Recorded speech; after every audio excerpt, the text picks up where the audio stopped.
Selamat pagi Bapak Ibu yang kekasih di dalam Tuhan Yesus Kristus.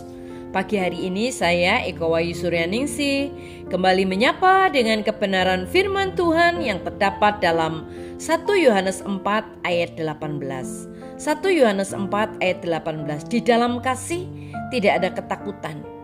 Kasih yang sempurna melenyapkan ketakutan, sebab ketakutan mengandung hukuman, dan barang siapa takut ia tidak sempurna di dalam kasih. Amin. Bapak Ibu yang kekasih di dalam Tuhan, apakah hubungan kita ditandai dengan kebebasan atau ketakutan? Jika kita seperti kebanyakan orang, kita mendapati diri kita dalam dilema. Kita ingin dekat dengan orang lain, tetapi kita juga takut untuk dekat. Kita menginginkan kebebasan keintiman dengan orang lain, tetapi kita juga sangat takut akan hal itu. Ketakutan seringkali menyebabkan perebutan kendali dalam hubungan. Ketika kita takut, kita merasa tidak aman. Dan rasa tidak aman membuat kita mencoba mengendalikan orang lain dan menolak upaya untuk dikendalikan. Akibatnya, kita tidak dapat dekat dengan orang lain karena kita hanya berjuang bolak-balik untuk mengendalikan. Jadi, rasa tidak aman mencegah keintiman dan juga akan menghancurkan hubungan kita. Jika rasa tidak aman menghancurkan hubungan, lalu apa yang dapat membangun hubungan tersebut? Yaitu kasih. Kasih itu dapat membangun hubungan. Firman Tuhan di dalam 1 Yohanes 4 ayat 18 dikatakan, kasih tidak takut, karena kasih yang sempurna mengusir segala ketakutan. Jika kita takut, ini menunjukkan bahwa kita belum sepenuhnya mengalami kasih-Nya yang sempurna. Kasih mengusir ketakutan dengan mengalihkan fokus dari diri sendiri dan menempatkannya pada orang lain.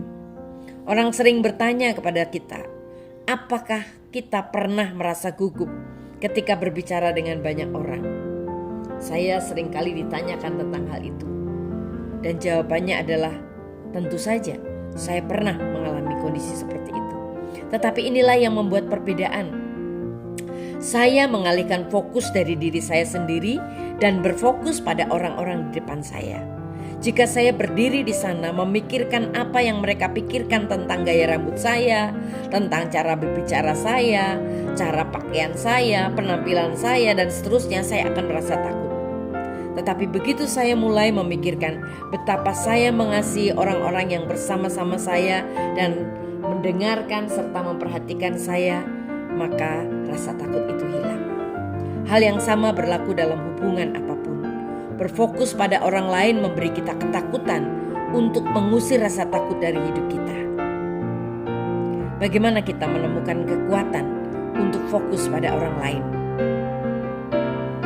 Hal yang khusus yang bisa kita lakukan adalah mari berfokus pada orang lain yang mereka memberikan kekuatan kepada kita. Itu akan menghilangkan ketakutan kita. Bagaimana kita menemukan kekuatan untuk fokus pada orang lain? Kita mulai dengan menyadari betapa besar kasih Tuhan kepada kita. Saat kita mulai memahami betapa besar kasih Tuhan kepada kita, kita tidak perlu lagi membuktikan diri. Karena kita aman dalam kasih Tuhan.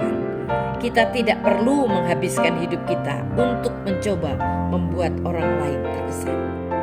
Tahukah kita betapa membebaskan dan menyenangkannya menjalani hidup seperti itu? Ketika kita aman dalam hubungan kita dengan Kristus, kita tidak lagi tertekan oleh harapan orang lain. Identitas dan harga diri kita ada di dalam Kristus, bukan pada apa yang mungkin dipikirkan orang lain tentang kita.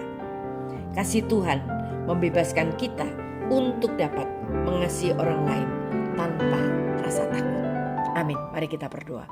Tuhan Yesus, terima kasih buat firman-Mu. Mampukan kami Tuhan untuk fokus kepada orang lain dan bukan memikirkan diri kami sendiri, sehingga kami boleh menyenangkan hati Tuhan melalui hidup kami. Dalam nama Tuhan Yesus kami berdoa. Haleluya.